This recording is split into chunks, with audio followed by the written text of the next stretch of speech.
Allahumma arhamna bil Qur'an.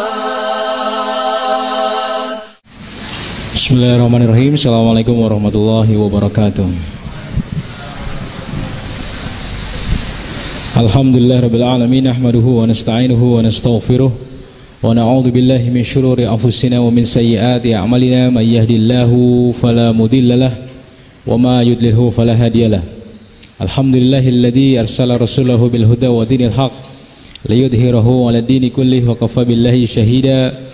Asyhadu an la ilaha illallah wa asyhadu anna Muhammadan abduhu wa rasuluh, la nabiyya wa la rasula ba'dah. Allahumma shalli ala Muhammad wa ala alihi wa ashabihi ajma'in wa man tabi'ahum bi ihsanin illa yaumiddin. Wa qala Allah ta'ala fil Qur'anil Karim, a'udzu billahi minasy syaithanir rajim. Ya ayyuhalladzina amanu taqullaha haqqa tuqatih wa la tamutunna illa wa antum muslimun. Wa qala aidan wa tazawwadu fa inna khairaz zadi taqwa. Alhamdulillah, segala puji bagi Allah Subhanahu wa taala. Pagi hari ini kita diperkenankan oleh Allah Subhanahu wa taala untuk berkumpul di masjid ini dalam kondisi sehat walafiat, tidak kurang suatu apa.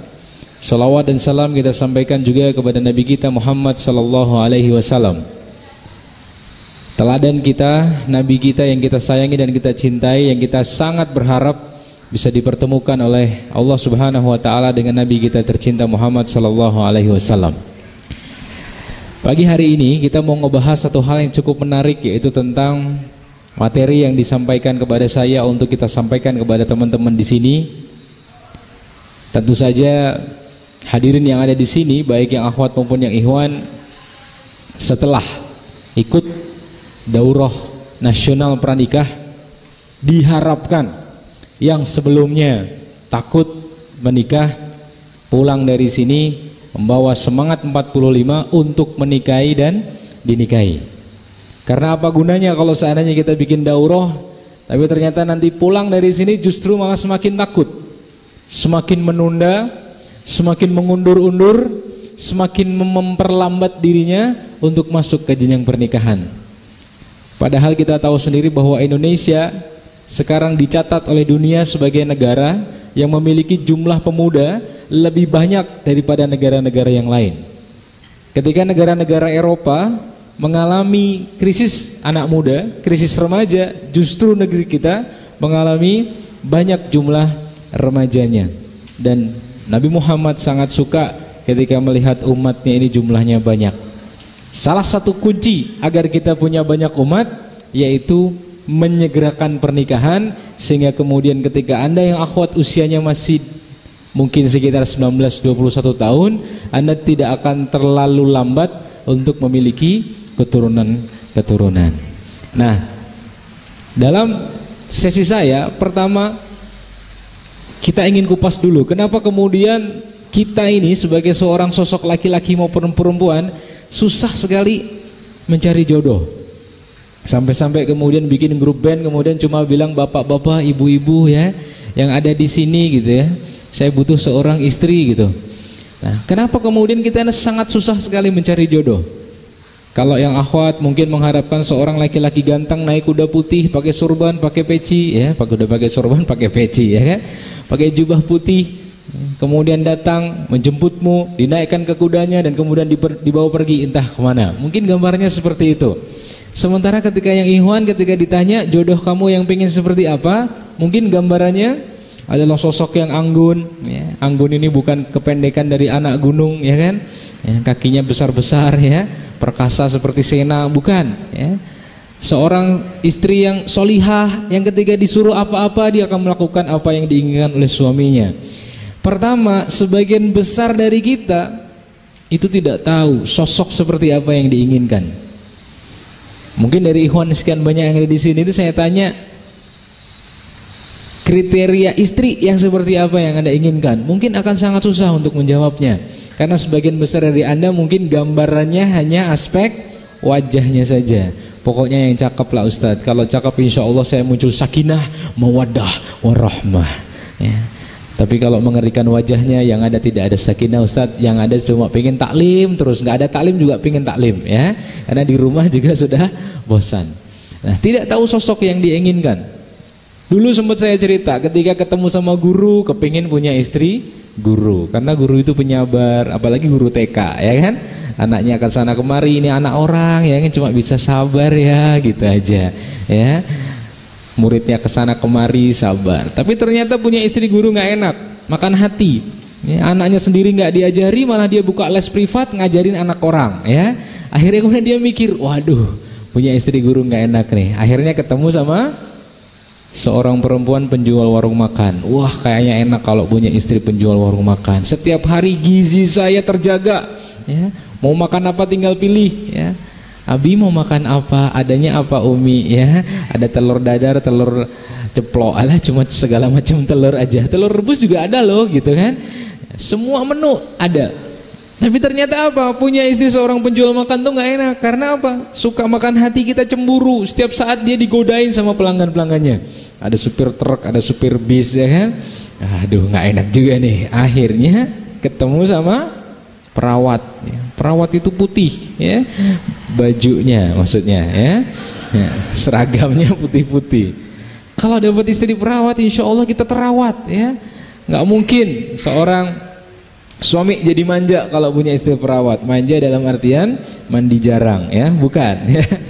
Tidak mungkin sebagai seorang suami perawat kita keteteran, ya. Pasti segalanya diurus.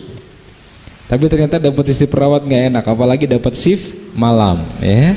Harusnya dia di samping kita malam hari menikmati syahdunya malam penuh dengan kerinduan, tapi ternyata maaf ya Bi, Umi, dapat jadwal malam. Ya, akhirnya di rumah galau tingkat benua, ya kan? Kemudian wah enak jadi ahli gizi, punya istri seorang ahli gizi. Kenapa? Semua makanan kita pasti akan dijamin kelezatan dan juga nilai gizinya. Tapi ternyata nggak enak punya istri ahli gizi. Sekali minta digorengin tempe langsung diajak diskusi, ya kan? Maaf ya suamiku, tempe itu nilai kandungan gizinya sekian, proteinnya sekian, lemaknya sekian. Jadi sebaiknya kamu nggak makan. Ya Allah, aku udah lapar malah diajak diskusi, ya kan? Ya, nggak enak punya istri ahli gizi. Akhirnya, oke, kayaknya enak nih kalau punya istri seorang bidan. Kenapa? Bidan itu enak.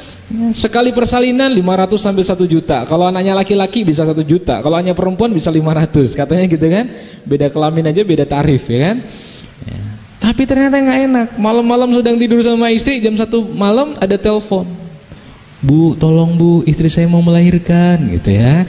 Panggilan tugas suami siaga, siap antar jaga, ya. Antri naik motor dingin-dingin nggak bawa jaket sampai rumah pasien. Selesai persalinan, mohon maaf Pak, semoga Allah Subhanahu Wa Taala membalas kebaikan Bapak dan Ibu, ya kan. Kami nggak punya uang Pak, gitu. Oh, ternyata makan hati juga. Akhirnya mending dapat istri dokter, ya. Karena enak, dokter itu cuma ayo mangap, set, gitu kan, 150.000, ya kan. Cuma sayangnya tidak ada dokter yang mau sama kita, ya. Itu persoalannya. Nah, satu ini harus kita jawab. Sosok seperti apa yang Anda inginkan, yang akan menemani perjalanan kehidupan Anda kelak? Kalau Anda seorang yang pemarah, gampang marah, temperamen, kesenggol dikit aja ngejak kelahi, ya kan. Ada orang ngomong dikit dikira nyinggung, ya. Maka kamu cukup mencari sosok yang sabar, ya. Yang ketika kamu marah dia cukup menjadi seorang good listener. Oke, Abi mau marah, silahkan marah, saya siap mendengarkan. Wah enak sekali, ya kan. Kamu ini memang istri yang, iya silahkan, saya masih mendengarkan, gitu ya. Enak nggak Mas ketika kamu marah tapi yang kamu hadapi orangnya sabar banget? Nggak enak. Orang paling enak itu kalau marah dia ikutan marah. Oke, gitu kan. Mau apa nih? Ya kamu mau apa? Ya kan? Makanya saya sering bilang kalau cari pasangan hidup sebaiknya jangan yang sebaya. Karena kalau sebaya itu biasanya emosinya sama-sama egois, ya. Dan jangan cari ikhwan Mbak yang sekampung. Kenapa? Karena sekampung tuh banyak Mbak. Kamu nggak bakalan mungkin bisa, ya kan? Satu kampung bisa 100 orang, ya kan? Ya, maka dari itu jangan, ya. Yang kedua, sebagian besar dari kita ini apa? Tahu sosoknya. Saya pengen jodoh yang kayak gini, tahu. Ya, misalnya seorang muslimah nih, ya, pengen ketika lihat jihad Afgan, jihad Chechnya, ya, jihad Suria, ya, jihad mana lagi gitu. Pengen seorang suami yang gagah perkasa ya, pakai peci jihadi, doreng gitu kan, kemudian jenggotnya panjang, wah badannya kekar, tapi dia nggak tahu cara nyari ikhwan yang kayak gitu tuh di mana ya. Setiap kali ada yang pasang foto profil di Facebook, diajak kenalan, ya kan? Ahi Mujahid ya? Iya, nama saya Muhammad Mujahidin, ya kan? Akhirnya bingung. Banyak dari kita itu yang pengen seorang wanita solihah, tapi nggak tahu caranya nyari wanita solihah itu di mana. Ngejak kenalan di mall, ngejak kenalan di gedung bioskop, ngejak kenalan di konser dangdut. Mana bisa kita dapat seorang wanita solihah di tempat-tempat seperti itu? Kalau kita mau dapatin seorang wanita solihah, cari di sarang-sarang di mana mereka berkumpul, di majelis taklim. Ketika misalnya majelis taklim seperti ini, ya ini panitia tidak menyediakan fasilitas KUA ya, sehingga nanti pulang dari sini nggak ada yang masuk di situ sudah siap mahar gitu, sudah apa pulpen ya, pulpen buat mahar. Nah, maka dari itu tahu sosoknya tapi nggak tahu bagaimana cara mencari. Perempuan mungkin juga gitu, saya pengen sosok yang bagus, yang keren, yang bertakwa kepada Allah, tapi bingung nyari sosok seperti ini di mana. Karena sekarang kalau cuma masalah casing, insya Allah semua bisa kalau cuma sekedar casing, ya kan? Cuma kita nggak tahu prosesornya kan? Kalau cuma pakai peci, pakai koko, pakai celana di atas mata kaki, kalau ngomong pakai sukron, jazakallah khairan katsira, ya kan? Pakai ra, ya. Kemudian afwan, ya, manajemen afwan gitu kan? Kapan hutang saya dibayar? Afwan gitu ya. Kapan ke rumah saya? Afwan gitu-gitu doang ya. Kapan ngelamar saya? Afwan gitu-gitu terus ya. Maka kemudian kita harus tahu mencari sosok yang baik itu di mana. Kadang-kadang jodoh itu seperti rezeki itu seperti duit ya. Kadang kita cari nggak dapat, kita jualan es, pisang hijau nggak dapat, hujan ya kan. Waduh, gimana nih kita tawakal sama Allah. Tapi kadang kita di rumah aja diem, tiba-tiba ada orang datang ngasih kita duit ya. Jodoh juga kadang seperti itu. Kamu tunggu-tunggu, malah nggak datang-datang. Giliran kamu nggak nunggu, malah dia datang dengan sendirinya. Maka dari itu kita harus pintar-pintar berdoa kepada Allah agar kemudian Allah itu jatuhkan seorang laki-laki atau seorang perempuan solihat untuk menemani kehidupan kita di masa yang akan datang. Karena kalau kita nanti dapat seorang istri atau suami yang solih atau solihat, itu rezeki yang luar biasa dahsyat ya. Lebih hebat daripada dunia dan seisinya. Karena apa? Memiliki seorang pasangan yang solih dan solihat. Yang ketiga, kebanyakan dari kita kriterianya terlalu tinggi. Ini ada akhwat ahi ya, anaknya solihat, sholatnya 5 waktu, on time, tidak pernah telat sedikit pun, puasa saum Senin Kemis oke, tahajudnya keren, jidatnya aja sampai gosong-gosong ya. Kemudian dia sangat berbakti sama kedua orang tuanya. Boleh tahu wajahnya, giliran dikasih foto wajahnya, ya afwan Ustadz, saya tidak tertarik karena dia hitam. Oh hitam, udah ini saya kasih yang putih ya, putih, wah putih. Afwan Ustadz, jerawatan, oh ya dikembalikan lagi, ini putih mulus nggak ada jerawatnya.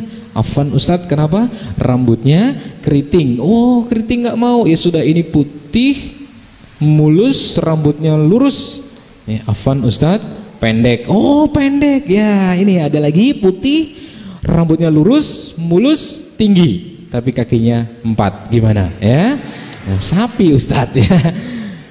Kriteria kita terlalu tinggi sehingga susah banget mencari sosok yang tepat. Ibaratnya itu Anda mencari bis yang bagus, yang ada AC-nya, kursinya empuk, tempatnya longgar, jurusannya sesuai dengan yang kamu inginkan.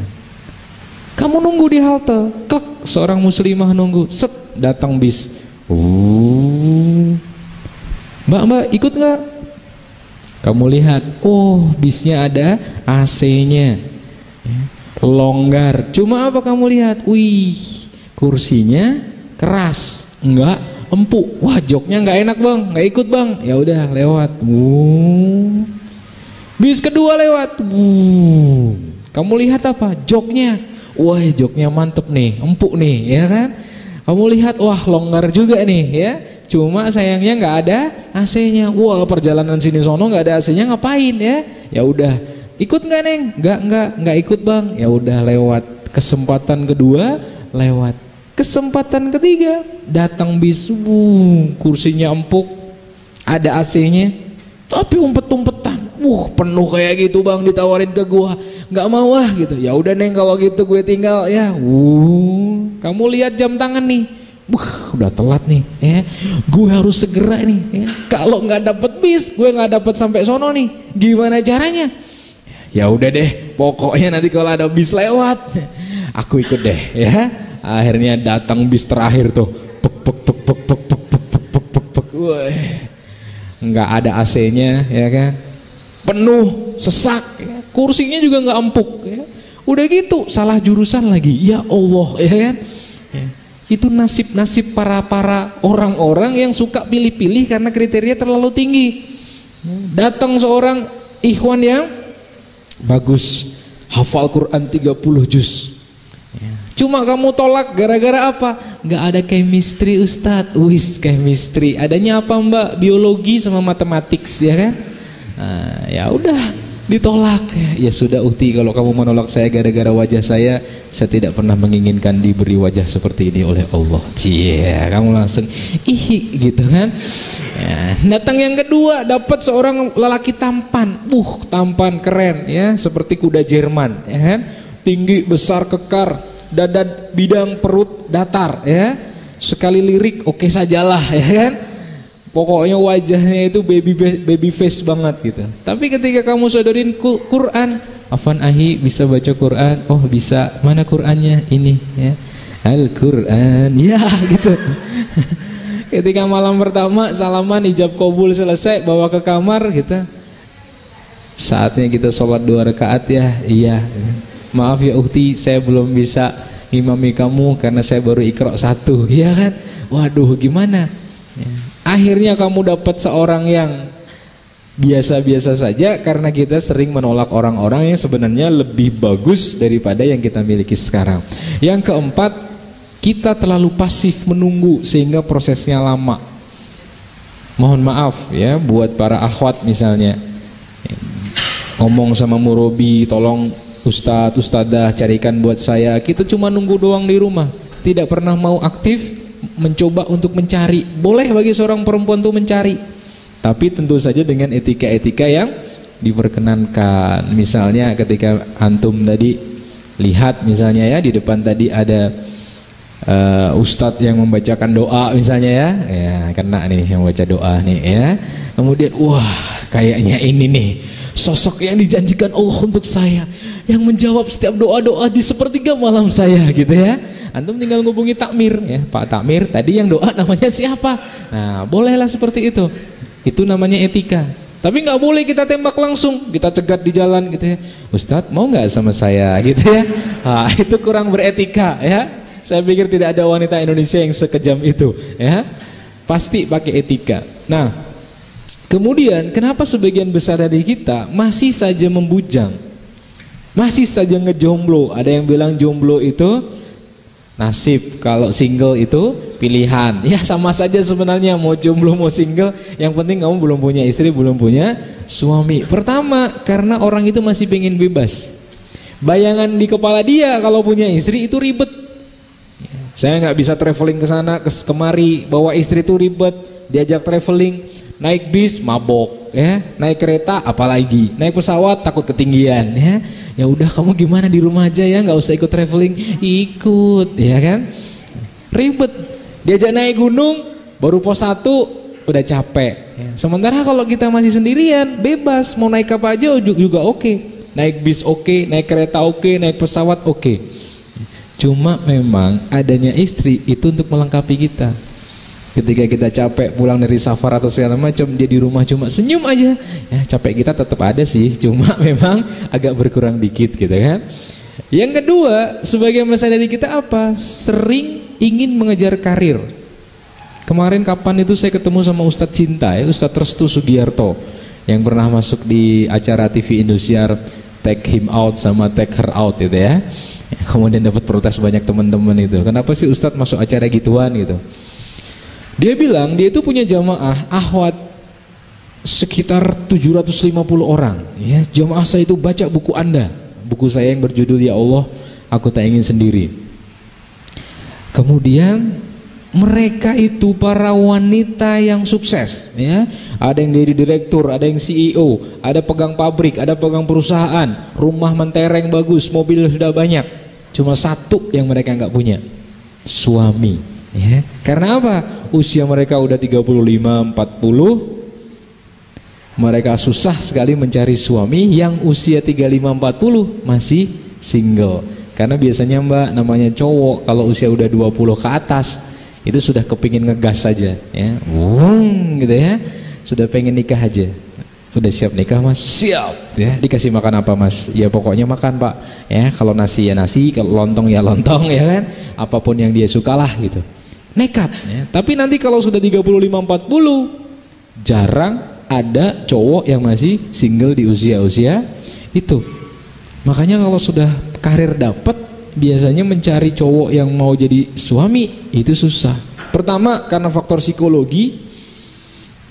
Ya kalau dia bisa ngimbangi saya, kalau nggak bisa ketakutan semacam, ya kalau nanti dia baik sama saya, kalau buruk. Karena apa? Kalau wanita usia 30-40 itu dia udah banyak denger nih kisah-kisah tentang KDRT ya. Temenku loh kemarin nikah sama seorang suami, kemudian dihajar gini, dia takut, dia trauma segala macam. Beda kalau masih muda ya, semangatnya membara dan kemudian pilihan-pilihan hidupnya bisa lebih terencana. Yang ketiga, sebagian besar dari kita trauma. Mungkin ada istilah men easy to love and easy to forget, women hard to love, hard to forget. Laki-laki itu mudah jatuh cinta tapi juga mudah melupakan. Tapi kalau perempuan susah jatuh cinta, sekali cinta dia akan cinta selama-lamanya. Maka bagi seorang perempuan bisa menyembunyikan rasa cintanya bertahun-tahun, tapi dia nggak bisa menyembunyikan rasa bencinya meskipun cuma 1 menit saja. Jadi kalau bicara trauma, perempuan lebih trauma ketika dikhianatin ya. Misalnya sudah ta'aruf swasta ya, jadi ta'aruf tanpa ustadz, kenalan sendiri, bikin komitmen sendiri ya. Nanti setelah itu digagalin sendiri, nanti nangis sendiri ya. Padahal dia itu ikhwan loh Ustadz, dia itu ikhwan yang sangat hanif gitu. Tapi kok dia mengkhianati saya ya? Mengkhianati gimana Mbak? Jadi dia udah janji nikah sama saya 2 tahun yang lalu, tapi giliran sekarang sudah dicantumin hari H pernikahan, dia menyelisihi perjanjian. Makanya di sini kalau ta'aruf Mbak, Mas, tolong pakai perantara, jangan main ta'aruf swasta. Ya. Yuk kita nador yuk, di mana? Di McD atau di KFC ya, satu meja nador ya, nador gitu ya. Aku juga nador kamu gitu, lihat-lihatan gitu. Tapi nggak ada perantara, itu dosa ya, dan efeknya bisa bahaya. Yang keempat, dendam. Maksudnya dendam gimana?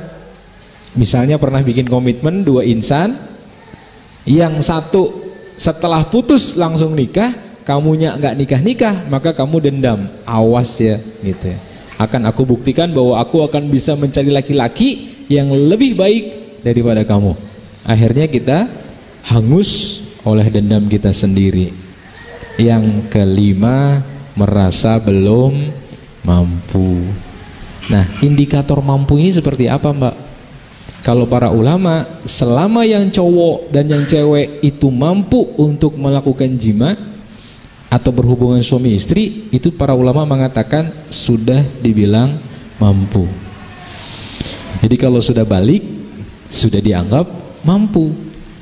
Mampu sebagai suami, mampu sebagai istri. Terus mampu berikutnya, mampu menafkahi. Nah, kategori nafkah mapan itu tergantung masing-masing orang, tergantung budaya masing-masing tempat. Tapi kalau kita bicara Islam, mahar yang paling berkah, yang paling mudah bagi seorang wanita adalah mahar yang paling simple, yang paling bisa dibayar oleh laki-lakinya. Sementara laki-laki yang paling mulia adalah laki-laki yang membayar mahar paling besar kepada istrinya. Maka kalau kategori mapan kita susah ya.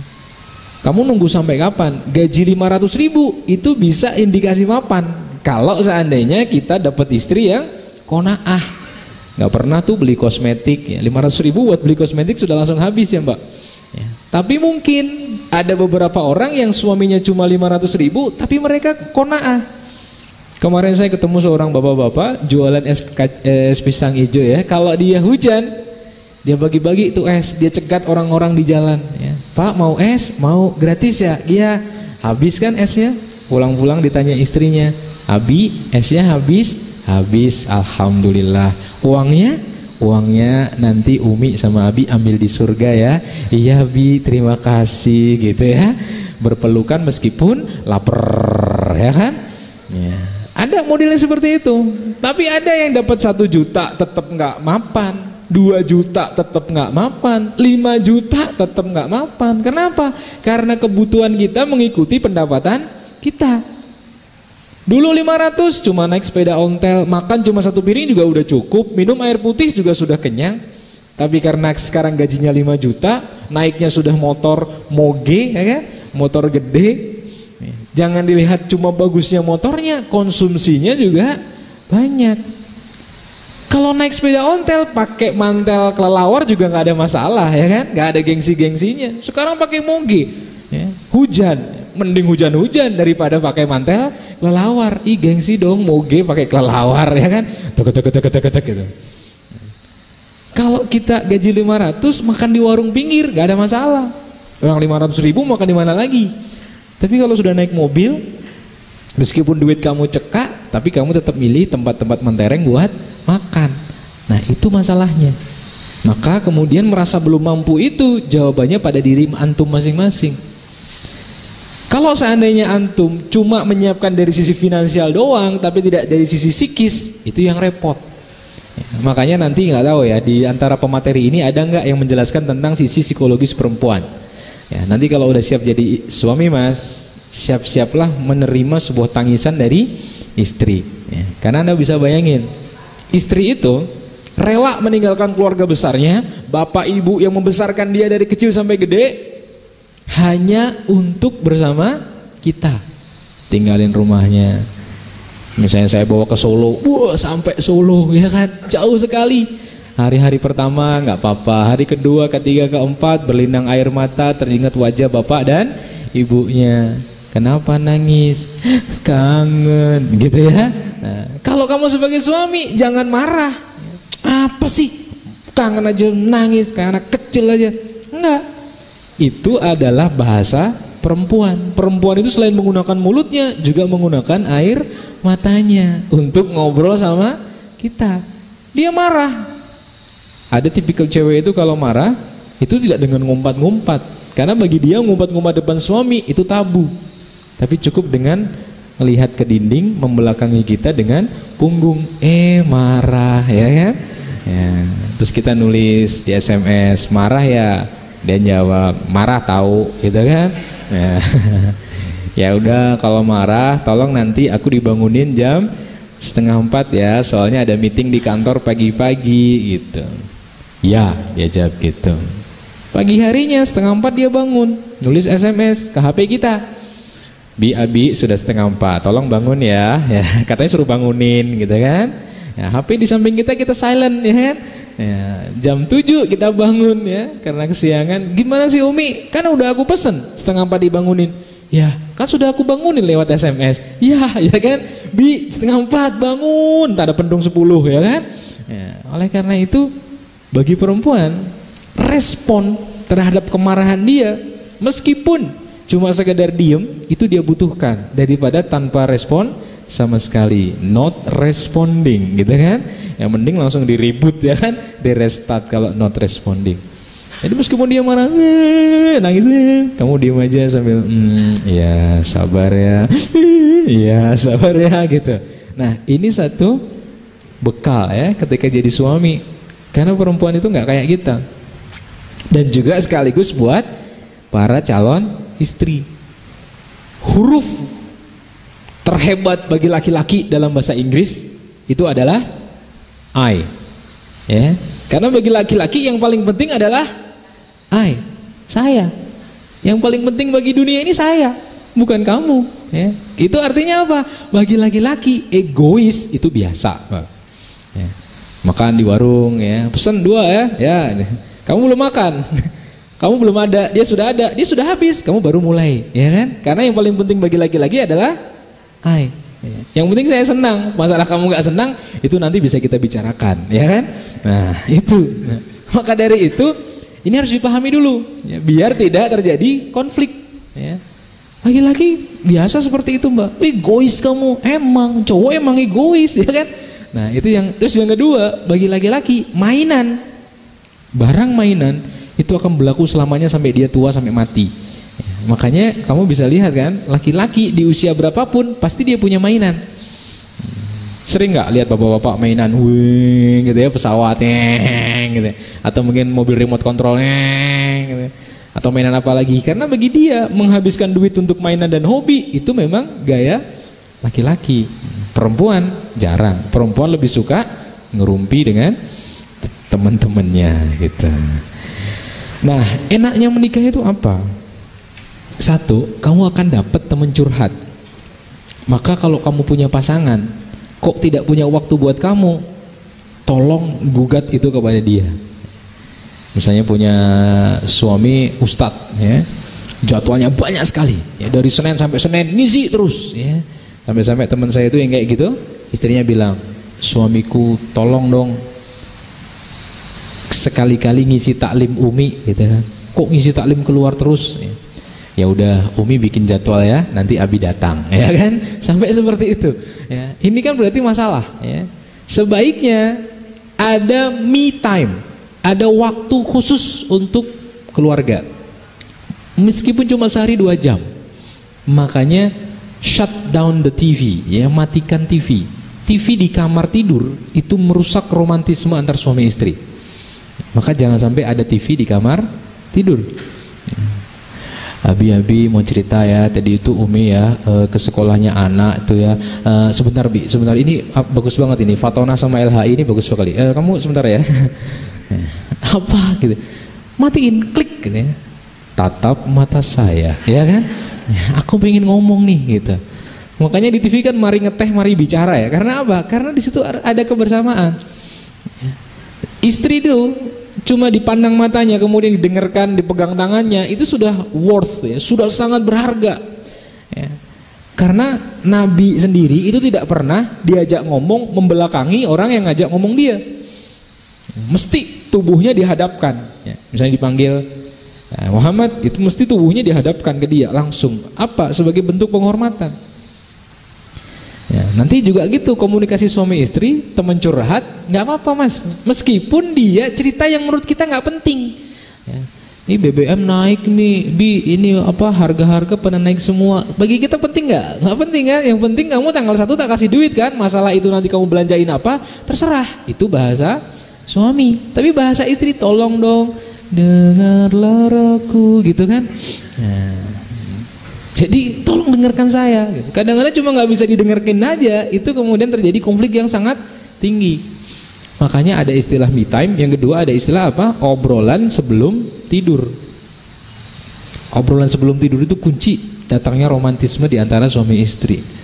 Ya, makanya kalau nunggu ngantuk, jangan melakukan aktivitas seperti nonton TV. Ya, Anda bisa bayangkan mas, kalau yang cewek pegang BB, yang cowok pegang Android, ya, sibuk sendiri, ya kan? Di mana tempat sekarang seperti itu? Anda ke warung makan, ke restoran, ya, setelah pesen istrinya pegang gini, ya, suaminya juga pegang gini, anaknya juga pegang tablet, ya, BlackBerry, apa, Angry Bird, ya kan?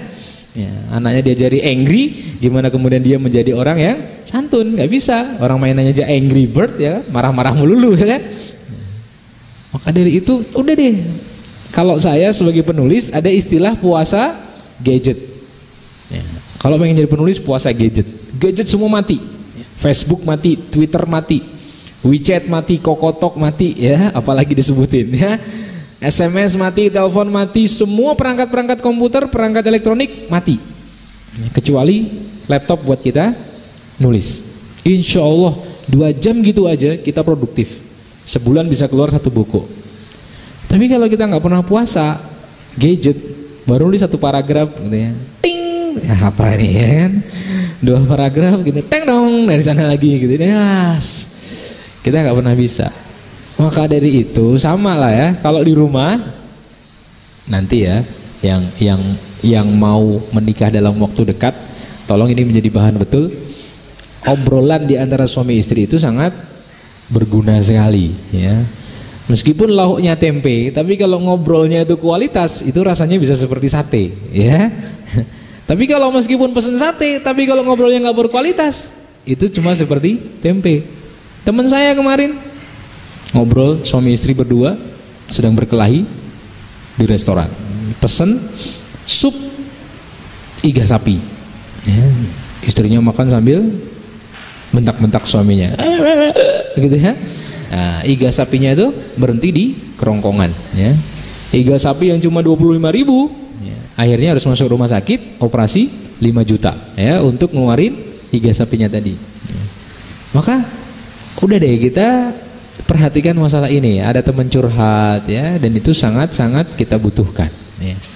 Maka kalau sekarang misalnya ya Mbak, mohon maaf sekali, mohon maaf ya, ada Anda di antara Anda ini suka curhat sama cowok, meskipun itu belum halal bagi Anda, itu Anda sudah mencicipi sesuatu yang sebenarnya belum saatnya ya. Karena cowok itu menenangkan, dan kamu sangat lebih suka curhat kepada cowok daripada cewek, karena suara cewek kan bukan suara tenor.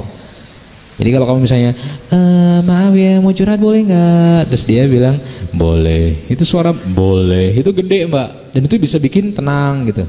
Tapi kalau mau curhat boleh nggak, boleh silakan ya, sama aja ya kan, gitu-gitu. Nanti ujung-ujungnya nangis berbareng-bareng, mari kita mulai nangis berjamaah bersama-sama gitu kan.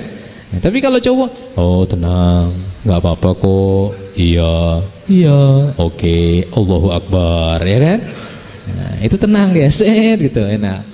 Makanya kalau kamu melakukan itu sekarang, kamu sudah mencicipi sesuatu yang sebenarnya belum boleh kamu lakukan. Ibaratnya saum, puasa Ramadan, harusnya nanti bukanya kamu itu nunggu adzan maghrib.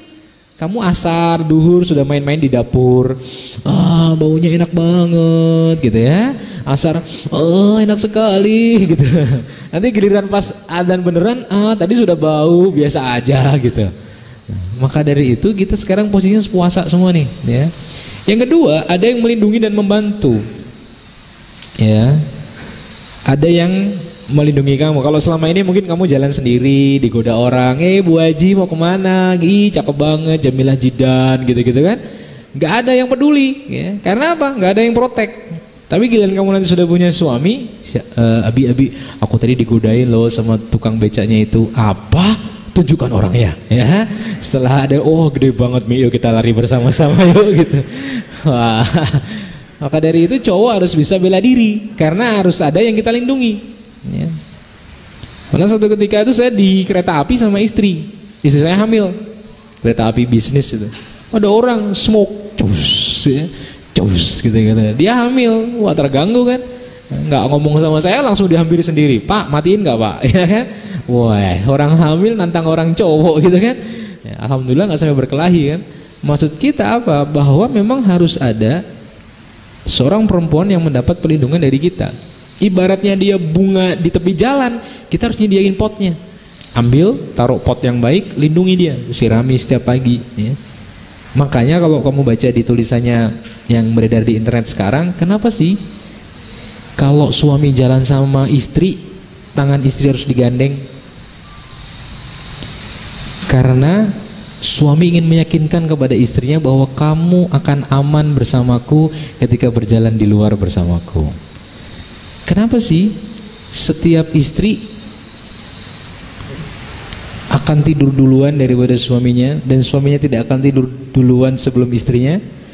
Karena suaminya ingin meyakinkan bahwa meskipun kamu dalam tidur, akan selalu ada suami yang menjaga kamu dalam tidurmu, ya kan? Tapi sekarang kan enggak ya, udah nikah ya, gandeng tangan aja malu, jangan tau ukti ya, masih manggil ukti ya kan. aku istrimu mas, kok masih dipanggil ukti? Yang ahi ini gimana sih? Loh kok kamu manggil aku ahi ya kan? Oh iya maaf ya. Udah halal silahkan digandeng juga nggak apa-apa.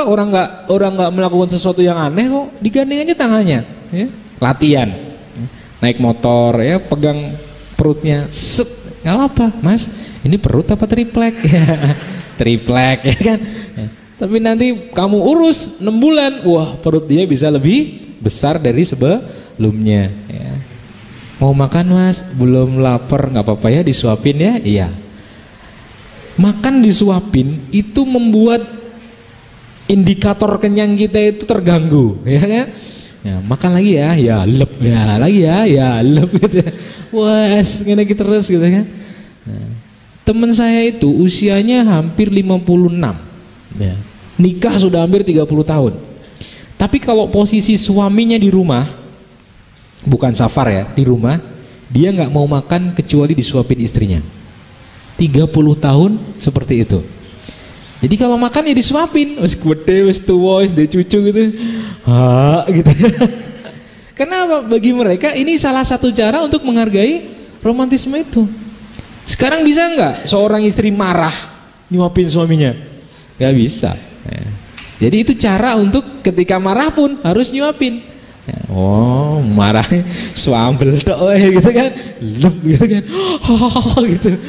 Kamu apain diriku gitu kan. Ya, makanya dari itu harus menemukan cara-cara untuk memunculkan romantisme itu. Ya. Misalnya, kalau dibiasakan sejak pengantin baru, seorang suami tidak akan pakai baju kecuali dipakaikan istrinya. Wah, mungkin bahasa kalian, ih suami manja banget. Ini bukan aspek manjanya. Kalau suami tidak manja kepada istrinya, terus dia mau manja sama siapa? Sama ibunya? Ya udah enggak zaman dong gitu ya. Bu, maaf gitu kan. Opo, kamu itu sudah gede, sudah punya anak, masih mau minta ibu. Ya manjanya suami itu sama istri. Istri manjanya ke siapa? Ya sama suaminya. Umar bin Khattab itu kalau di medan laga ambil pedang, perang ya perang. Wajah garang ya wajah garang. Tapi kalau di rumah dia bisa tidur di paha istrinya. Sebagai apa? Sifat manjanya itu. Tidur di paha istrinya, rambutnya diusap-usap. Ya nggak apa-apa. Ih manjai, lebay gitu ya. Enggak, ini boleh kok dalam syariat kok, nggak ada masalah. Ya. Manggil dengan panggilan yang disukai itu boleh juga. Tanya sama istrinya nanti. Sudah selesai ijab, qabul selesai. Kamu istriku ya? Iya. Kamu suamiku? Bukan, aku mertua kamu ya.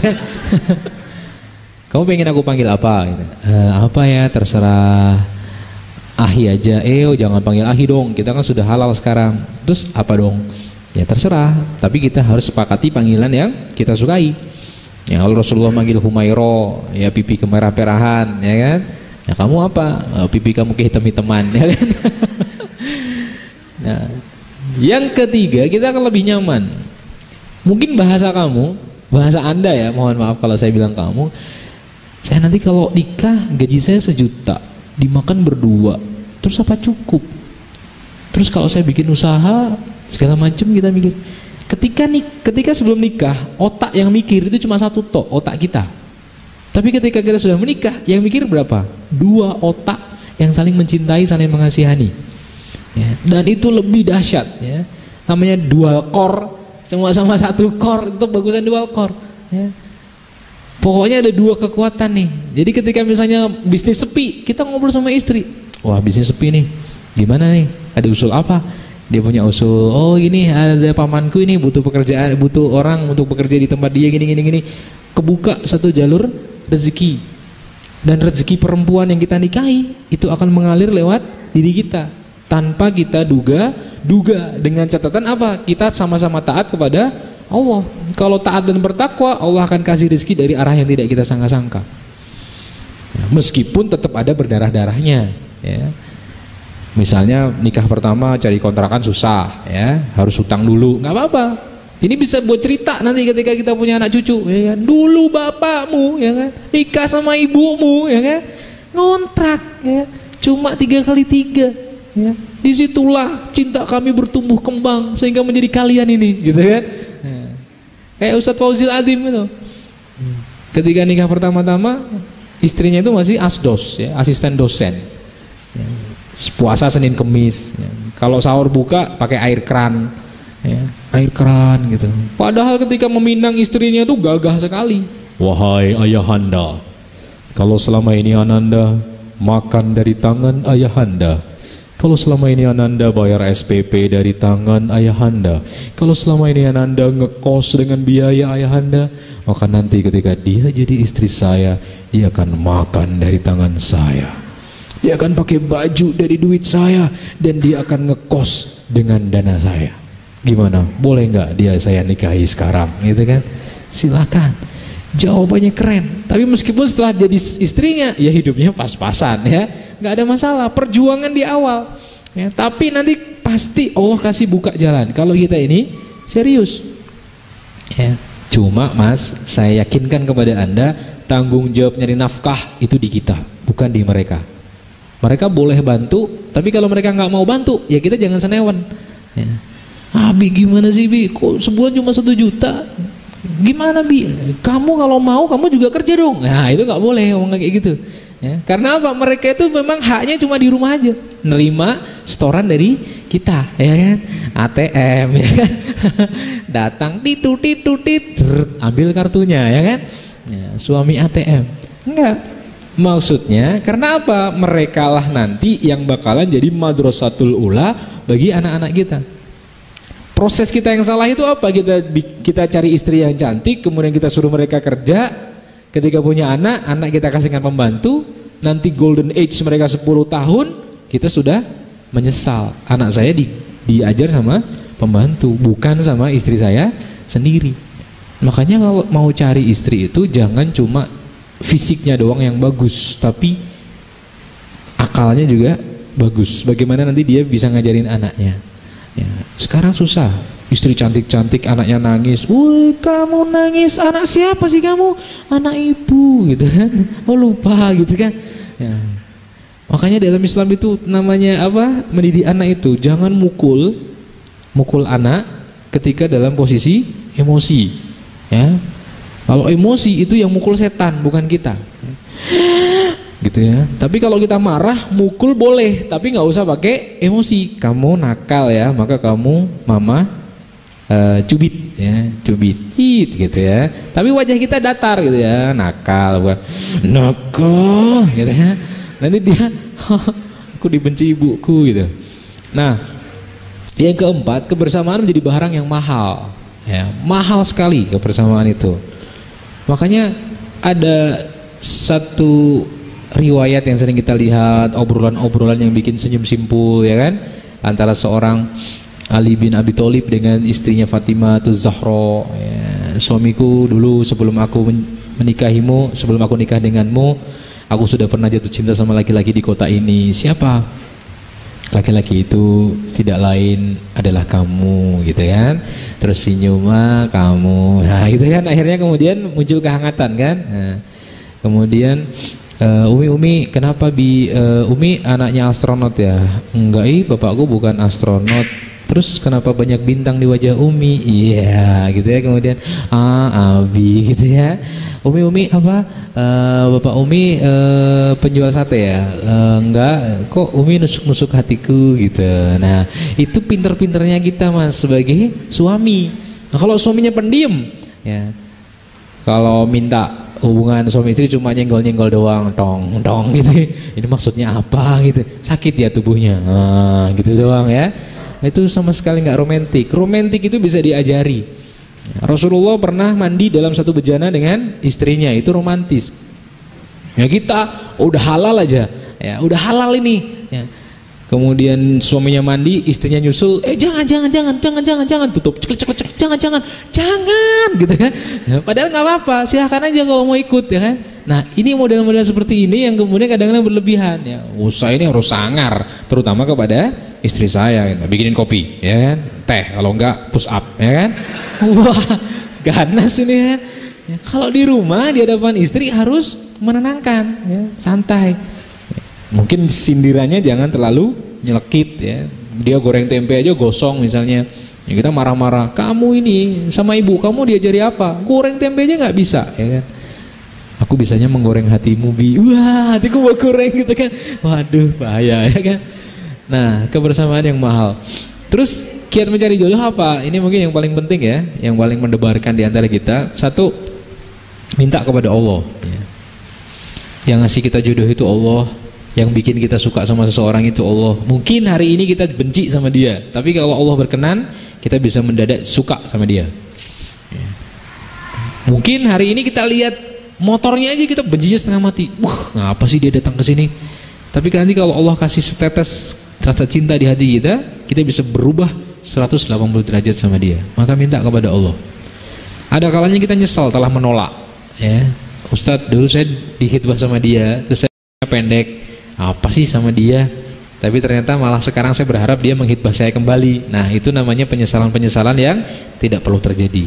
Makanya kalau misalnya terjadi hitbah menghitbah, tolong dikonsultasikan dulu sama Allah, Mbak, sebelum kita menjawab kepada yang ikhwan ya. Karena tidak ada makhluk yang sempurna.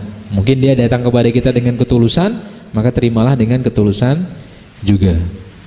Yang kedua, melalui mediator. Mediator ini adalah orang yang sudah menikah sebaiknya. Meskipun kalau belum menikah pun juga bisa. Cuma nanti resikonya kalau mediatornya belum menikah, justru nanti calonmu suka sama mediatornya ya. Ustadz muda memfasilitasi ta'aruf ya. Gimana Uhti? Sudah istiqoroh? Sudah Ustadz ya. Terus hasilnya gimana? Yaitu Ustadz yang bikin saya bingung. Kenapa? Kok yang muncul wajah Ustadz ya? Ya. Waduh, repot ya. Di Solo ada kejadian seperti itu. Akhirnya dinikahi sama Ustadznya. Wah, ikhwannya awas kamu Ustadz ya kan. Nah, pagar makan tanaman ya kan. Ya, maka dari itu mediator ini satu, kamu harus percaya. Anda harus percaya sama dia. Yang kedua, tolong usahakan mediator ini orangnya nggak ember, nggak suka buka aib atau rahasia. Misalnya, Ahi, ana mau jodohin antum sama mantannya Ahi ini gitu ya, mantannya Ahi, mantan ta'arufannya Ahi ini, itu kan nggak enak banget tuh. Atau kita baru ta'aruf gini, terus kemudian dia urusannya udah keluar-keluar. Kamu lihat aja ya, bentar lagi akan ada peristiwa besar. Apa Ustadz? Si itu dapat si itu. Padahal masih baru proses. Perempuan paling nggak suka ketika dibocorkan proses ta'arufnya. Selama ta'aruf itu semuanya harus keep silence, cuma 2 calon aja yang tahu, plus mediator sama istrinya. Nah, kadang-kadang mediatornya bagus tapi istrinya ember. Kadang-kadang di situ. Kemarin dia datang ke rumah loh, lagi ta'aruf sama Ahi ini gitu. Semua tahu. Padahal modalnya jangan bilang-bilang ya. Nanti dia bilang juga, jangan bilang-bilang ya. Nanti bilang juga, jangan bilang-bilang ya. Seluruh Pekanbaru tahu gara-gara jangan bilang-bilang. Maka cari mediator itu satu yang amanah, yang kedua kamu percaya sama dia. Boleh nggak misalnya kayak mediator itu mengetahui sang akhwat? Harus. Karena apa? Dia menjodohkan. Nanti kalau dia nggak tahu bagaimana? Ya. Misalnya ikhwannya nanya, Ustadz, akhwatnya seperti apa? Ya paling ustadznya cuma bisa ngasih fotonya doang. Tidak bisa memerinci. Paling hanya sekedar tahu itu doang kan, sama sifat-sifatnya, keluarganya segala macam. Ta'aruf ini memang lebih bagus, lebih hebat daripada pacaran. Cuma yang perlu kamu garis bawahi, sebaiknya Anda itu tahu betul siapa yang bakalan Anda nikahi itu. Karena maaf ya, beberapa kejadian itu ada banyak yang menyalahgunakan ta'aruf ya. Misalnya terlalu semangat ya, ustadznya juga terlalu percaya, sehingga akhirnya pernikahannya menjadi tidak seperti yang diinginkan. Ustadz kenal dengan ikhwannya? Ya enggak sih, dia cuma ngubungi saya lewat Facebook aja, dia pengen disuruh nyarikan istri. Tapi kayaknya bagus kok, kayaknya. Akhirnya nikah sama Anda. Anda nggak mau nanya-nanya, gara-gara udah percaya sama Ustadz, ternyata ikhwan ini ikhwan bakwan. Ya. Casingnya ikhwan, akhlaknya bakwan. Sholat subuh dibangunin nggak mau. Ya.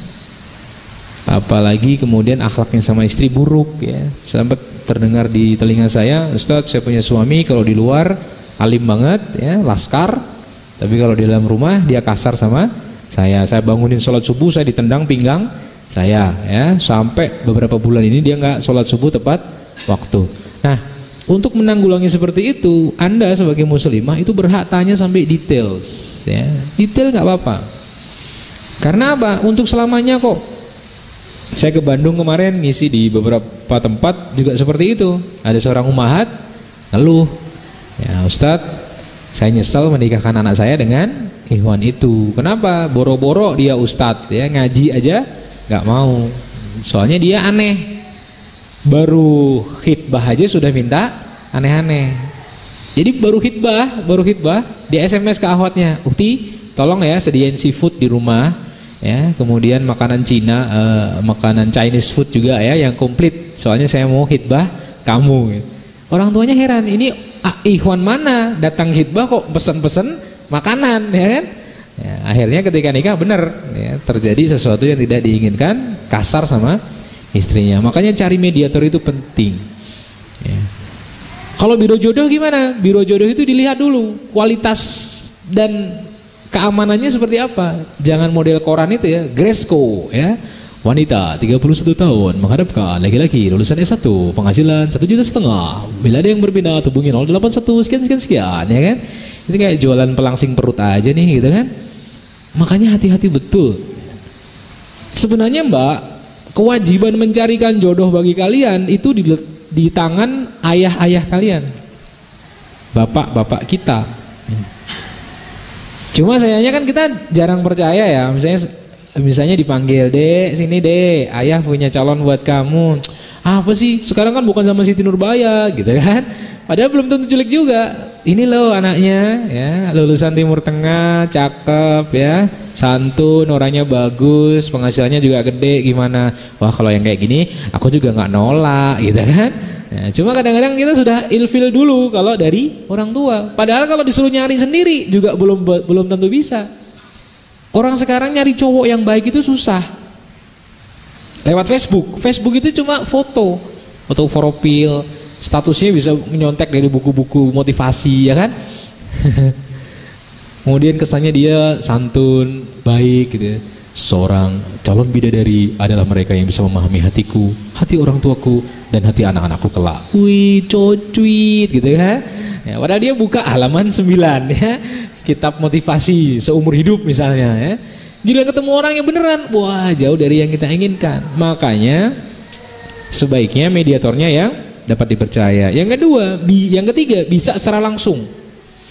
Secara langsung itu misalnya gini, Anda Mas pulang dari sini ketemu salah satu dari akhwat di sini, Anda tertarik, wah tadi malam saya doa sama Allah nih, ya Allah besok daurah pranikah ya Allah, mudah-mudahan ya Allah besok saya ketemu ya Allah dengan calon yang kau janjikan ya Allah, gitu ya, jam 3 malam tadi ya, amin ya. Datang ke sini kamu ambil motor, tiba-tiba mata kamu jatuh di salah satu wajah mereka gitu. Set, ini nih gitu ya. Ya, terus kamu buntutin sampai jauh, sampai rumahnya, dia berhenti, set. Oh, rumahnya situ ya kan. Foto pakai Android, ceklek ya kan. Di tag di Google Earth ya, kasih bintang. Ini rumah dia gitu kan. Ya. Udah selesai, cari profilnya di Facebook ada enggak, Twitter ada enggak, WhatsApp ada enggak, segala macam, tanya. Udah, nggak usah langsung ke anaknya, nggak apa-apa. Assalamualaikum Mbak. Waalaikumsalam. Maaf Mbak, boleh minta nomor bapaknya Mbak? Buat apa ya? Ini saya ada program umroh Mbak ya, sama mau nawarin tentang amal suriah Mbak ya, gimana gitu. Oh ada nih nomornya Mas ya, makasih ya Mbak. Gitu, telepon, Pak saya boleh silaturahmi Pak, saya dari Al-Falah nih Pak. Oh boleh, silakan. Datang ke sana kan, temui bapaknya. Mohon maaf Pak, saya kemarin ikut daurah pranikah di Al-Falah Pak, dan di situ saya melihat anak gadis Bapak dan nampaknya saya jatuh hati Pak. Iya, boleh nggak Pak kalau saya lamar dia sebagai istri saya? Langsung seperti itu, boleh. Ya. Anaknya nggak tahu gimana, yang penting walinya, anaknya itu ikut walinya kok, ya kan? Walinya oke, dia oke kok, ya kan?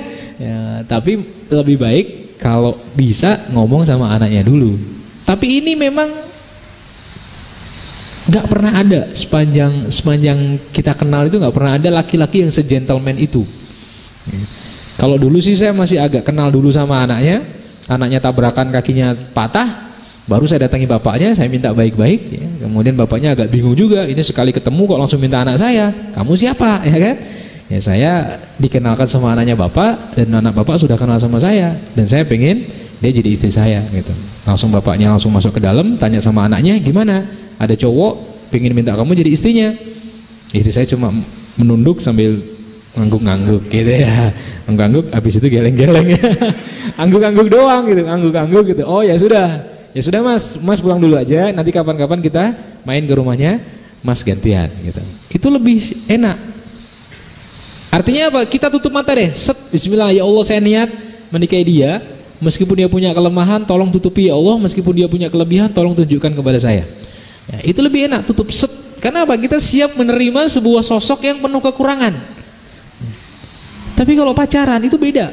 Kita sudah bersama dia bertahun-tahun, sudah menemuin kelebihan dia, cantiknya, matanya bening, hidungnya mancung, pipinya cabi-cabi segala macam, tubuhnya wangi. Kita tiap hari dapat seperti itu dari dia bertahun-tahun.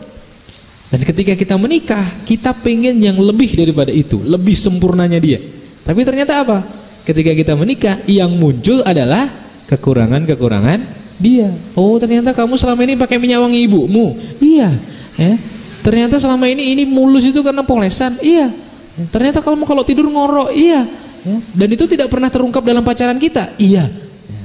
Akhirnya kita kecewa. Pacaran 8 tahun, nikah cuma 3 bulan, cintaku padamu sudah kadalu warsa. Ya, mohon maaf ya. Tapi kalau ta'aruf itu enggak. Kamu cuma lihat sepintas Mas, set. Udah bismillah, kayaknya dia calon ibu bagi anak-anak saya. Wah, ya kan? Setelah itu kita set, bismillah, saya nikahi karena kamu lebih di situ. Ketika kita ketemu dalam kondisi halal, toh dia punya kekurangan, kita udah siap. Ya iyalah, wajar kamu punya kekurangan. Orang aku nggak kenal kamu amat kok. Ya, tapi kita kan sudah halal nih. Mari kita perbaiki bareng-bareng. Niatnya sama. Ya, oh ternyata kamu itu kemproh ya Mas. Ya, kalau naruh sarung, wek. Ya, peci, wuk, gitu kan. Celana panjang, sat. Ya. Iya deh, soalnya aku mantan pemain basket gitu kan, di mana-mana buat basket. Istri lihat, oh itu kekurangan kamu Mas. Kelebihan kamu tuh bacaan Quran kamu bagus, cuma kelemahan kamu kemproh. Ya, mari kita perbaiki bareng-bareng. Nanti setiap kali ada pakaian kotor yang kamu taruh sembarang tempat, kamu bayar Umi 10.000, gimana? Ya kan? Ya, fair ya. Ya, jadi uminya doa, ya Allah mudah-mudahan kemproh terus ya Allah gitu ya. 50.000 sehari ya kan, lumayan ya. Umi ternyata dulu aku lihat kamu itu solihah banget, kalau jalan nunduk gitu ya. Tapi ketika aku nikahin kamu, ternyata kamu tuh cemburuan, gampang cemburu ya. Aku dapat SMS aja langsung ditanya, SMS dari siapa, orangnya seperti apa, dari mana, rumahnya di mana gitu. Akhirnya ya sudah, kita harus memahami tingkat kecemburunya dia itu, kita didik segala macam ya. Memperbaiki diri, kiat mencari jodoh selanjutnya adalah memperbaiki diri. Kalau kualitas kita hebat, kualitas nomor 1 expert, pasti kita dicari, betul nggak? Bukan mencari. Makanya sholatnya dibagusin ya. Khusyuknya diperbaikin ya. Kecepatannya dikurangin ya. Allahu Akbar. Assalamualaikum. Assalamualaikum. Sah ya kan? Cepet banget nih. Iya, I had slow katanya ya kan? Masjid ini dilengkapi dengan nitrogen ya kan? Akses cepat ya. Coba pelan-pelan ya, minta sama Allahnya dibagusin ya. Dikit-dikit doa, nggak apa-apa. Jangan doa dikit-dikit, tapi dikit-dikit doa. Mau makan, set, ya Allah berikanlah kepada hamba jodoh yang terbaik ya. Mau pakai baju, ya Allah jangan lupa ya Allah doa saya ya, beri hamba jodoh yang terbaik ya. Gendong ponakan, ya Allah kalau seandainya aku punya anak seperti ini dari seorang ayah yang baik. Semua doa kita masukin di situ ya. Nanti insya Allah ijabah. Ketika pakaian kita halal, makanan yang kita makan halal, hidup kita semua halal, maka Allah malu kalau tidak mengabulkan doa kita ya. Sambil ikhtiar pelan-pelan ya. Kalau ada orang nawari, jangan a priori dulu. Mbak, kayaknya udah siap nikah ya. Sudah, ini ada temen nih, mau nggak saya kenalin? Jangan a priori dulu. Saya kenal, yang kenalkan kayak gini, paling ya dikenal juga kayak gini deh, gitu kan? Akhirnya enggak Mbak, coba dulu. Ya, setelah kita coba tek, oh nggak jalan, ya udah, Bismillah, cari yang lain sampai ketemu jodoh kita. Ya. Mungkin hari ini ada seorang perempuan yang doa sama Allah untuk temukan jodohnya, dan mungkin ada seorang laki-laki yang berdoa sama kepada Allah, cuma tinggal Allah saja kapan mempertemukan kalian berdua gitu. Nah, kemudian tidak putus asa berdoa, memperbanyak ibadah sunnah. Kalau suka sedekah, sambil sedekah pegang kepala anak yatimnya ya. Tolong ya Dek, doakan kakak biar enteng jodoh ya. Iya Kak, doa sekarang. Ya Allah, mudah-mudahan kakak dapat jodoh ya. Pakai mic nggak Kak? Ya pakai mic ya kan. Jangan. Yang berikutnya, tidak muluk-muluk dalam kriteria ya. Cantik itu, cantiknya mbak-mbak di sini itu karena dia masih gadis Mas. Artinya apa? Kalau gadis itu sensitif sekali dengan pertumbuhan tubuhnya. Ada kemalaran sedikit dia bisa stres, ada noda bercak dikit dia bisa bingung ya. Obat jerawat mana obat jerawat ya kan? Dia akan lakukan polesan yang beraneka macam. Nah, ketika nanti dia jadi istri kamu, kok kamu nggak bisa membiayai dia sebagaimana dia membiayai dirinya ketika gadis, maka kecantikan itu hilang ya. Maka kalau pengen istri cantik, suami ini harus keluar biaya. Iya, betul ya. Saya dibantu kan. Kayak misalnya kita ini aneh, pengennya istri cantik tapi disuruh sabar terus ya kan. Ya, kalau nggak minta duit nggak dikasih ya. Kalau nggak bilang lapar abi nggak dikasih makan ya. Kalau nggak bilang capek itu nggak dipijitin ya. Padahal mereka itu berhak. Kalau kita bilang misalnya pekerjaan suami sama pekerjaan istri, pekerjaan suami memang berat, tapi istri lebih berat karena dia tidak punya jam kerja. Jam kerjanya istri itu ya ketika dia melek mata sampai tutup mata. Melek. Wah, itu anaknya sudah ngompol ya kan, pekerjaan. Nanti bikin sayuran, bikin masak segala macam. Kemudian nanti anaknya nidurin segala macam. Banyak sekali. Makanya itu harus dihargai. Nah, oleh karena itu jangan terlalu muluk dalam kriteria. Yang penting satu, misalnya kamu tanya, maaf Uhti cacat nggak? Nggak. Misalnya dia nggak cacat, Uhti ada penyakit nggak selama ini? Dia bakalan jujur kok, saya ada penyakit. Saya tuh kalau makan mudah ngentut Mas. Oh ya udah ya. Ngentutnya bau nggak? Ya bau lah Mas, bau wangi ya kan. Non alkohol gitu kan. Nah, jadi seperti itu ditanyakan nggak apa-apa. Cuma tidak muluk dalam kriteria. Bismillah lah ya. Nggak usah nunggu sampai kayak tadi saya bilang chemistry, nggak usah. Yang penting kamu lihat wajahnya, fisiknya oke, saya nggak ada masalah. Bismillah. Untuk yang lain, kekurangan-kekurangan lain nanti bisa kita perbaiki. Udah nikah, yang penting halal dulu ya. Terus siap menerima kelemahannya dan siap menerima kelebihannya gitu. Kelebihan kamu apa? Istriku lemak Mas ya kan. Oh ya sudah, nggak apa-apa ya, nanti kita jual kalau harganya naik ya kan. Kemudian yang berikutnya, memperluas pergaulan ya. Jangan cuma bergaul dengan itu-itu saja sehingga kita kemudian tidak mendapatkan akses yang baru. Tapi selama pergaulan itu mendatangkan manfaat, nggak apa-apa, berteman, cari teman, nggak ada masalah ya.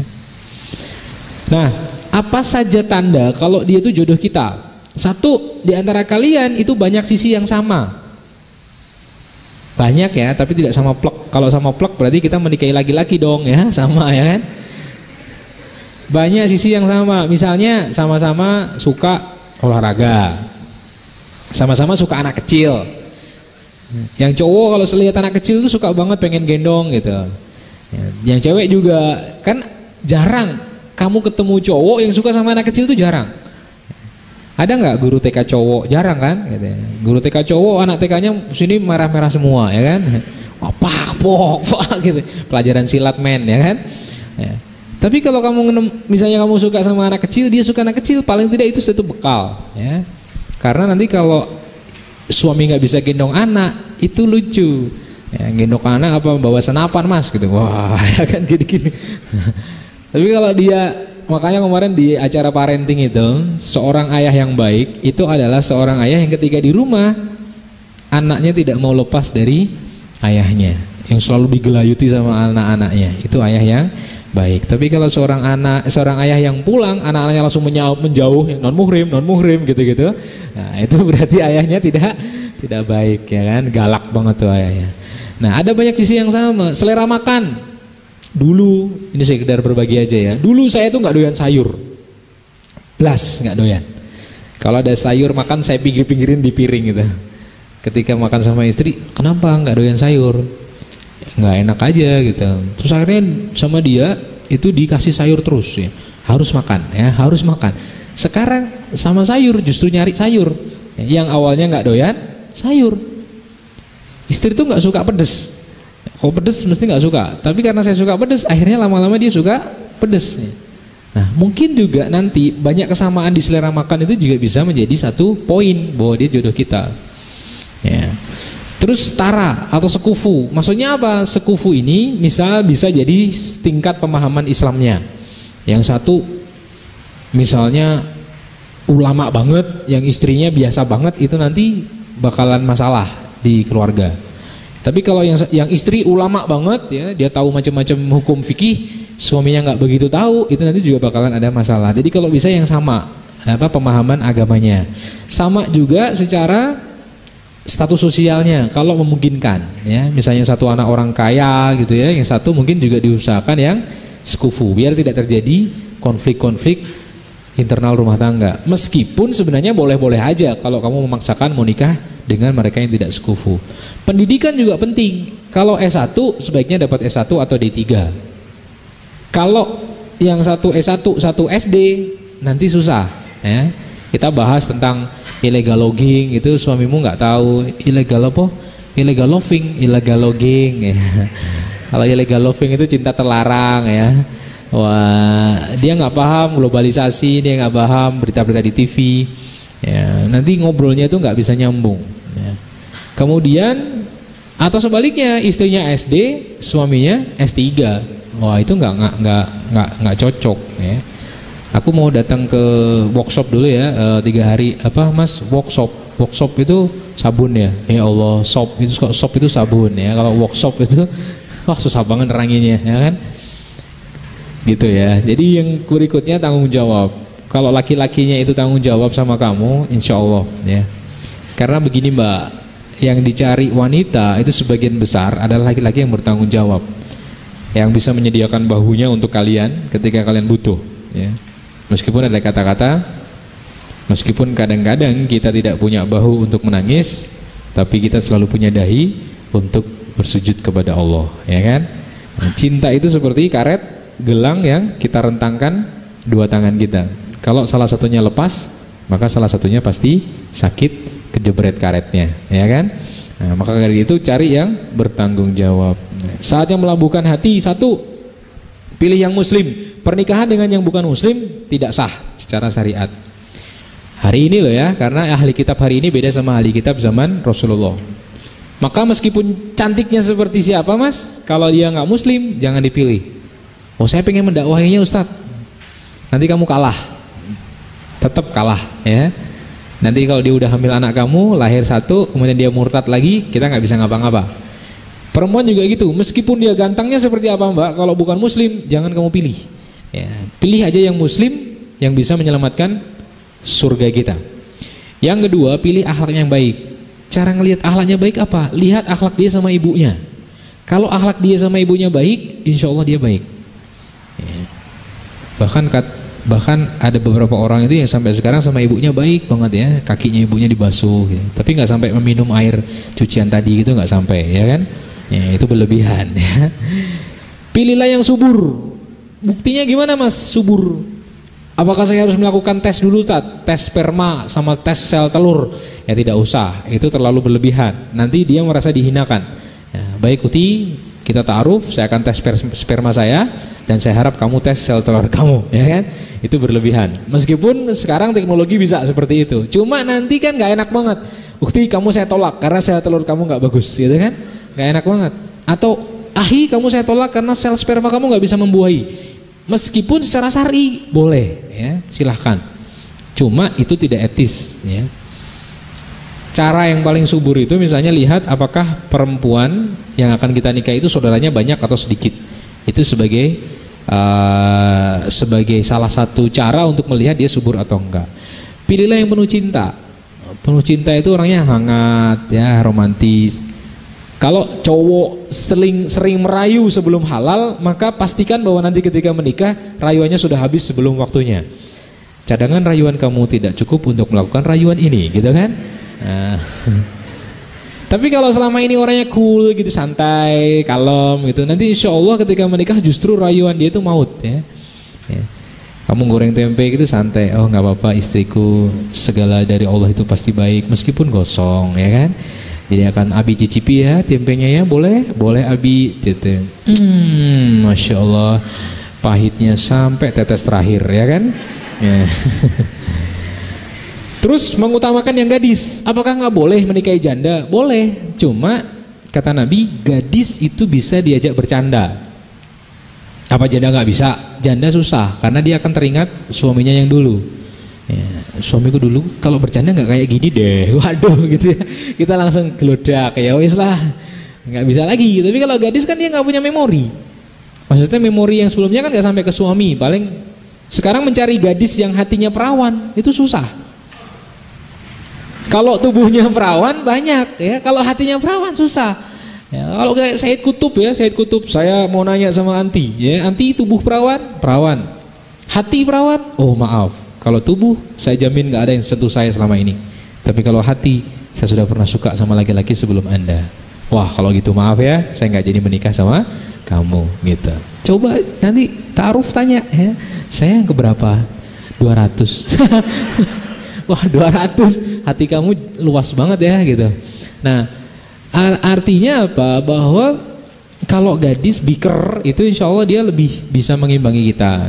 Cuma kalau misalnya kamu mau nikah sama janda pun juga nggak ada masalah, karena niatnya orang menikah kan beda-beda kan. Kalau kita bisa menikahi janda, bisa ikut merawat anak-anaknya, insya Allah itu jadi tabungan surga ya. Kalau anaknya jadi solih-solihat semua, kita bisa masuk surga dari pintu mana aja yang kita inginkan ya. Kemudian cari yang solihah ya. Solihah itu paling tidak bisa kamu lihat dari sikap-sikapnya selama ini. Mungkin ada jilbabnya udah panjang, pakai cadar, tapi suka nonton Liga Champion misalnya ya, gol jam 3 gitu ya, cadarnya sama gol gitu ya. Ya mungkin ada ya. Saya tidak menafikan orang itu selera kok ya. Kalau cowok nonton bola itu karena bolanya asik ya kan, bisa sana bisa sini. Tapi kalau cewek nonton bola itu karena pemainnya asik ya, cakep-cakep ya kan, wah gitu ya. Kecuali pemain Indonesia ya, karena dari timur semua ya kan. Kemudian pasangan yang bisa menjadi teman yang baik. Nah saya kasih bekal, pernikahan 3 tahun pertama itu pernikahan romantik, di mana setiap pasangan akan mengeluarkan jurus-jurus romantisnya. Ya. Suapan, kalau kesandung, aduh kesandung ya dek, iya kak, berdarah, aku panggilin ambulan ya gitu ya. Kalau cuma trip gitu dikit aja gitu ya. Iya, 3 tahun pertama itu semua pasangan akan mencoba merubah pasangannya ketika tidak sesuai dengan dia inginkan. Misalnya pasangannya itu boros, cowok boros, maka istri akan mencoba untuk ngerem, jangan boros-borong dong bi gitu. Istrinya itu misalnya ember, suaminya akan mencoba untuk ngerem mulutnya, jangan sampai ember ya. Suaminya nggak sopan misalnya, sama orang tuanya berani, sama ortuanya berani misalnya, istri akan mencoba merubah. Nah 3 tahun pertama itu diantara mereka akan saling mencoba merubah. Nah pada tahun keempat mereka baru akan sadar bahwa memang karakter mereka itu susah dirubah. Nah pada saat tahun keempat para ahli menyarankan coba rubahlah jenis hubungan kalian dari mulai hubungan romantik menjadi hubungan sahabat. Sahabat itu apapun sahabat kita akan kita terima dia sebagai sahabat kita, meskipun dia ngentutan ya, makannya banyak ya kan, kemproh, bau tubuhnya, tapi kamu tetap sahabatku. Bau banget deh ya. Suami istri juga gitu. Kalau udah mau tahun keempat, ya udah nggak apa-apa. Memang dia tukang molor, habis sahur mesti tidur, udah tak upayakan berubah nggak bisa, gimana lagi? Habis subuh mesti tidur, gimana lagi? Dan saya akan terima dia apa adanya. Cuma memang kalau bisa berubah saya akan rubah. Cuma memang butuh waktu yang sangat banyak. Ya, jadi itu materi yang saya sampaikan ya, ikhwan akhwat arsyadakumullah. Yang intinya pada aspek bahwa kita ini hanya bertugas mencari, adapun hasil bukan kita yang menentukan. Cuma Allah pengen lihat sejauh mana kesabaran kita menjalani proses itu. Apakah kita penuh dengan keluhan, Ataukah kita tidak sabar? Ataukah kita justru akan menjadi hamba Allah yang sabar, mencari hingga akhirnya kemudian kita menemukan sosok yang benar-benar kita inginkan. Ingat ya, hidup ini ujian. Ibaratnya kelapa, sama petani diambil dari pohonnya, dipuntir kepalanya, dapat, dia lemparkan ke bawah, ujian kedua, kemudian dibenturkan ke linggis, ujian ketiga, kemudian dipecah tempurungnya, ujian keempat, dibuang airnya, ujian kelima, dicungkil dagingnya, ujian keenam, dan kemudian diparut sama ibu-ibu, ujian ketujuh. Setelah jadi serbuk, kelapa tidak diam begitu saja, dia sama ibu-ibu masih dikasih air, diperas-peras sampai keluar saripatinya. Mungkin untuk menemukan saripati kita harus mengalami ujian banyak sekali, tapi insya Allah dengan begitu kita akan menemukan yang terbaik. Terima kasih. Wassalamualaikum warahmatullahi wabarakatuh.